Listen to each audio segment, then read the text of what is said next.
Assalamualaikum warahmatullahi wabarakatuh. Salam sejahtera bagi kita semua. Perkenalkan, nama saya Friska Tiovania Patipowai. Saat ini saya akan menjelaskan anatomi fisiologi dari sistem pernafasan, juga sistem endokrin, dan bagian-bagian apa saja yang berperan dalam sistem pernafasan juga endokrin, beserta dengan fungsi-fungsinya. Yang pertama yang akan saya bahas yaitu sistem pernafasan, di mana pengertian dari sistem pernafasan adalah sekumpulan organ yang terlibat dalam proses pertukaran gas oksigen dan karbon dioksida di dalam darah.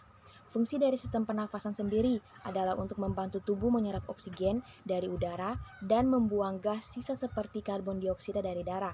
Dengan dukungan oksigen, seluruh organ dapat berfungsi dengan normal. Bagian-bagian yang berfungsi dalam sistem pernafasan. Yang pertama itu hidung atau yang biasa kita sebut dengan nasal, yang kedua tekak atau faring, yang ketiga pangkal tenggorokan atau laring, yang keempat batang tenggorokan atau trakea, yang kelima pembuluh nafas atau bronkus, yang keenam cabang pembuluh nafas atau bronkiolus, dan yang terakhir adalah alveolus. Baik teman-teman, di belakang saya ini merupakan gambar dari sistem pernafasan kita, dimulai dari rongga hidung, di mana di bagian rongga hidung ini merupakan awal atau pertama kalinya masuknya udara ke dalam tubuh kita. Kemudian ke faring, dari rongga hidung ini akan masuk ke faring, dan dari faring akan masuk ke laring. Dari laring ini akan masuk ke trakea atau tenggorokan kita. Bentuk dari trakea ini seperti cincin, dan ini merupakan tulang rawan. Kemudian dari trakea akan masuk ke bronkus. Ini akan masuk ke bronkus. Bronkus merupakan percabangan dari trakea, yakni bronkus kanan juga bronkus kiri. Berikutnya, bronkus ini mempunyai cabang lagi, yaitu bronkiolus. Dan yang terakhir, udara tersebut akan bermuara di alveolus, di mana pada bagian inilah terjadinya pertukaran gas antara karbon dioksida juga oksigen. Baik teman-teman, berikutnya adalah fungsi dari masing-masing bagian. Yang pertama yaitu nasal atau hidung. Pengertian dari hidung. Hidung ialah salah satu alat indera manusia yang berfungsi sebagai indera penciuman, juga bagian dari sistem pernafasan yang berfungsi sebagai tempat masuknya udara. Fungsi dari hidung yaitu yang pertama sebagai penyaring udara. Hidung ialah organ pernafasan pertama yang akan dilalui oleh tubuh. Pada hidung terdapat struktur berupa rambut halus, lendir, dinding tulang, dan lain-lain yang akan berperan untuk menyaring udara yang masuk ke dalam organ pernafasan kita. Selanjutnya, sebagai indera penciuman, hidung memiliki saraf olfaktoris, yaitu saraf pembau yang merupakan bagian dari saraf kranial yang berhubungan langsung dengan otak dan berfungsi untuk menanggapi rangsangan zat, gas, atau uap. Yang selanjutnya itu berperan dalam pengaturan suara. Rongga hidung dapat mempengaruhi resonansi suara dan proses bicara yang kita lakukan. Mungkin karena pengaruh ketekanan udara yang masuk melalui hidung. Ketika kita menutup hidung, maka kualitas suara akan berkurang dibandingkan saat berbicara dalam keadaan normal. Berikutnya sebagai pembersih saluran nafas. Pada bagian hidung terdapat lendir atau enzim yang akan membersihkan saluran nafas dan bakteri serta kotoran yang masuk. Selain itu, juga ketika terjadi refleks bersin, maka kotoran dari dalam sistem pernafasan akan keluar melalui hidung dan mulut. Kedua yaitu mulut. Mulut, pengertian dari mulut adalah tempat pertama makanan itu masuk ke dalam tubuh kita dan juga merupakan awal dari pencernaan makanan. Di dalam mulut tersebut juga terdapat proses kimiawi oleh air ludah yang setelah itu menuju lambung dengan melalui kerongkongan. Di dalam mulut terdapat beberapa komponen yang begitu penting. Di antaranya ialah gigi, lidah, serta juga kelenjar air liur. Fungsi dari mulut sendiri yaitu yang pertama sebagai alat berbicara, yang kedua menjadi salah satu bagian dari sistem pencernaan, yang ketiga menjadi tempat keluarnya nafas selain dari hidung, dan yang keempat sebagai tempat mengunyah dan juga menggiling makanan, dan yang kelima sebagai tempat pertama bagi makanan yang masuk pada pencernaan. Selanjutnya yaitu faring. Faring atau tenggorokan atau tekak merupakan suatu saluran berbentuk seperti tabung kerucut yang dimulai dari belakang hidung dan rongga mulut hingga bagian sebelum trakea atau batang tenggorokan kita, dan esofagus atau tabung yang terhubung ke lambung. Fungsi dari faring sendiri yaitu faring berperan penting dalam sistem pernafasan, sistem pencernaan, bahkan juga dalam berbicara atau suara. Dalam sistem pencernaan, faring berfungsi sebagai penyalur makanan dari mulut ke kerongkongan. Sedangkan dalam sistem pernafasan, faring berfungsi sebagai penyaring, pengatur tekanan yang mengatur kelembaban udara yang masuk. Berikutnya yaitu laring.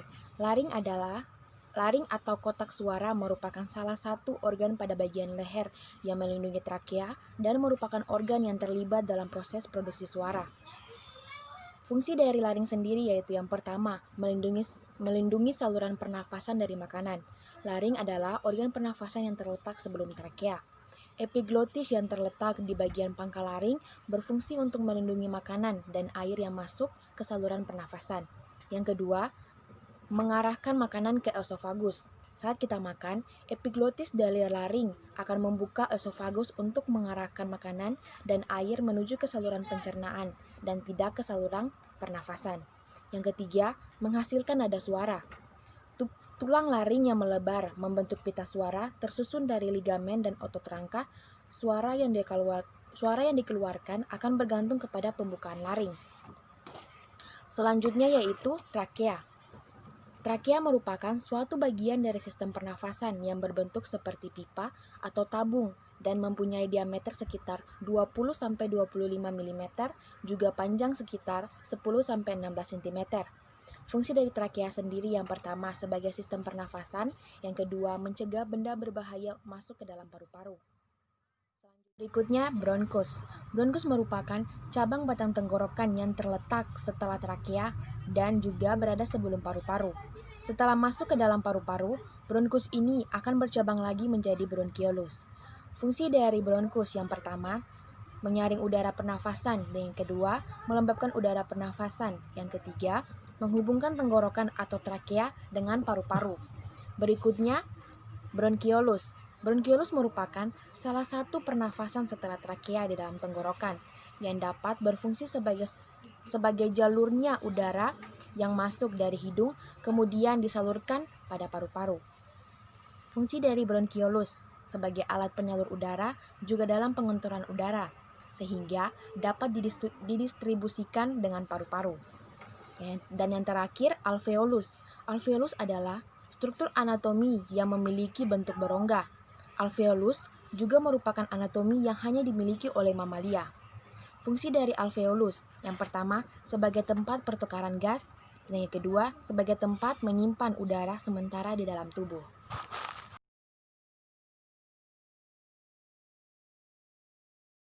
Baik semuanya, berikutnya saya akan menjelaskan anatomi fisiologi dari sistem endokrin.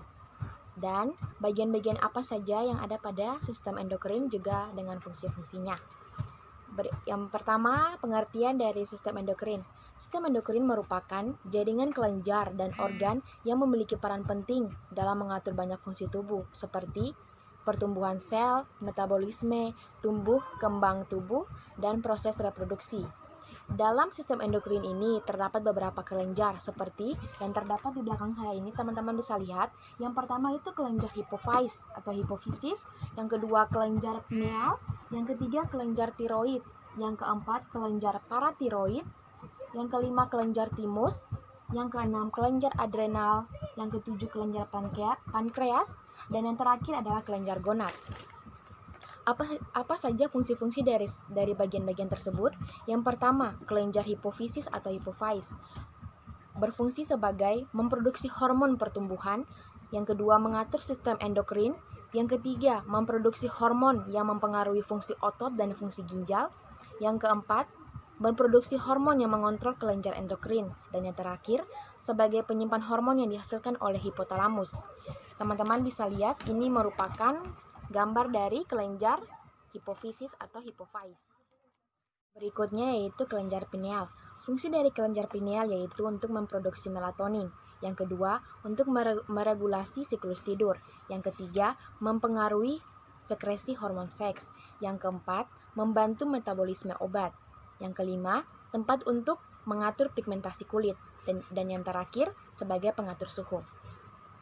Berikutnya yaitu kelenjar tiroid. Kelenjar tiroid berfungsi sebagai peningkatan denyut jantung, curah jantung, dan laju pernafasan seseorang. Yang kedua, peningkatan konsumsi oksigen dan tingkat pengeluaran energi tubuh. Yang ketiga, meningkatkan penyerapan glukosa oleh usus dan meningkatkan produksi glukosa oleh hati. Yang berikutnya, berperan penting untuk pertumbuhan dan pematangan sistem saraf pusat.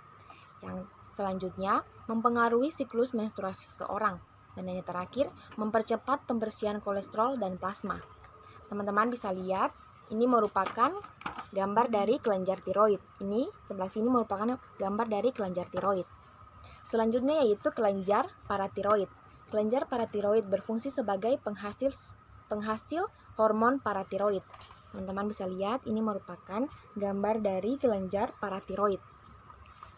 Berikutnya yaitu kelenjar timus. Kelenjar timus berfungsi sebagai produksi sel limfosit T. Yang kedua, berperan dalam pertumbuhan sampai masa pubertas. Teman-teman bisa lihat, ini merupakan gambar dari kelenjar timus.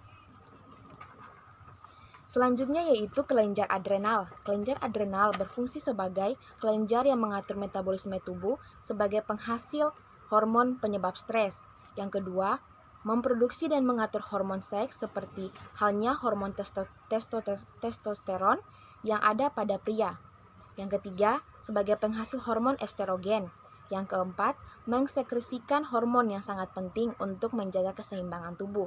Yang selanjutnya, mengatur kadar natrium dan keseimbangan cairan tubuh melalui hormon mineral kortikoid. Dan yang terakhir, meningkatkan glukosa dalam darah serta mengurangi inflamasi. Teman-teman bisa lihat, ini merupakan gambar dari kelenjar adrenal. Berikutnya yaitu kelenjar pankreas. Fungsi dari kelenjar pankreas adalah sebagai kelenjar eksorin atau kelenjar yang mensekresikan zat-zat tertentu tanpa dengan melalui pembuluh darah. Yang kedua, sebagai kelenjar endokrin atau kelenjar yang mensekresikan zat-zat tertentu melalui pembuluh darah. Dan yang ketiga, memiliki peran menjaga keseimbangan kadar gula dalam tubuh. Dan yang terakhir, berfungsi dalam metabolisme lemak. Teman-teman bisa lihat, ini merupakan gambar dari kelenjar pankreas.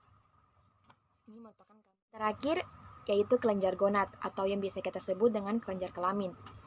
Kelenjar kelamin pada perempuan disebut dengan ovarium, sementara kelenjar kelamin pada pria disebut dengan testis. Adapun ovarium tersebut adalah alat reproduksi pada wanita, sedangkan testis adalah alat reproduksi pada pria. Adapun fungsi kelenjar kelamin tentunya berbeda antara wanita atau ovarium dan pria atau testis. Fungsi kelenjar ovarium sesuai dengan namanya, kelenjar ovarium ini mempunyai fungsi sebagai kelenjar yang memproduksi sel-sel kelamin. Selain itu, kelenjar kelamin ini juga berfungsi sebagai pemberi sifat kewanitaan. Sifat kewanitaan ini maksudnya adalah pinggul yang membesar, perkembangan glandula mamae, bahu yang sempit, pertumbuhan payudara, dan lain sebagainya. Sedangkan fungsi kelenjar testis adalah fungsi utamanya sebagai penghasil sel-sel kelamin, misalnya saja seperti sperma. Selain itu, mempunyai fungsi sebagai penghasil hormon testosteron. Jika kelenjar ini tidak dapat bekerja dengan baik, maka proses pembuahan pada sel telur akan mengalami kendala. Baik semuanya, sekian dari penjelasan anatomi fisiologi dari sistem pernafasan juga sistem endokrin yang saya berikan. Semoga dapat bermanfaat. Terima kasih.